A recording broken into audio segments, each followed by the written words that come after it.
నామంలో మీ అందరికీ ఉదయకాల శుభములు తెలియజేస్తున్నాను. మీరు దేవుని వాగ్దానం మొదటి పేతురు పత్రిక 3వ అధ్యాయం 12 ప్రభు కన్నులు నీతిమంతుల మీదను ఆయన చెవులు వారి ప్రార్థన వైపు ఉన్నవి. పిల్లరా, దేవుని యొక్క కన్నులు, దేవుని యొక్క దృష్టి నీతిమంతుల మీద ఉంటుంది. దేవుని యొక్క కనికరం, ఆయన గొప్ప నీతిగా జీవించేవారు. దేవుని వాక్యం కీర్తన గ్రంథం 33వ కీర్తన 10వ వచనంలో యెహోవా దృష్టి ఆయనందు భయభక్తులు గలవారు. దేవుని కన్ను దృష్టి ఎవరైతే దేవుని యొక్క భయభక్తులు కలిగి ఉంటారో వారి పట్ల దేవుని యొక్క కనికరం ఆయన గొప్ప అనుగ్రహించబడుతుంది.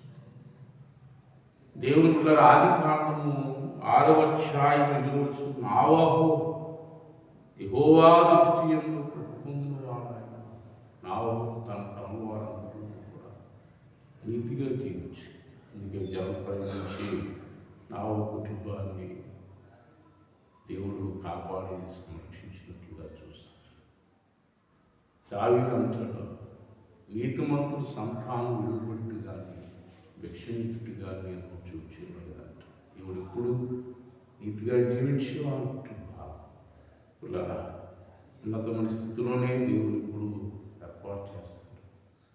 దేవుని దృష్టిలో మనం ఆయన కృపలు, ఆయన అనుగ్రహాన్ని మనం పొందుకునేది ప్రార్థనలోకి వెళ్తాం. ప్రభు ఆయన కృప కనికరం మనకు అనుగ్రహిస్తారు. మహాపరిశుద్ధుడు అయిన తండ్రి, యెహోవా దృష్టి నీతిమంతుల మీద,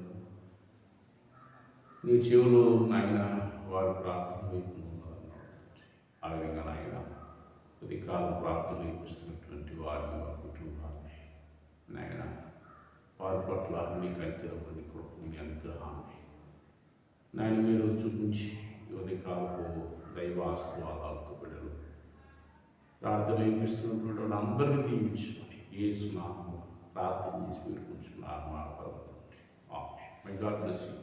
దేవుడు దీవించి ఆశీర్వదించుగాక.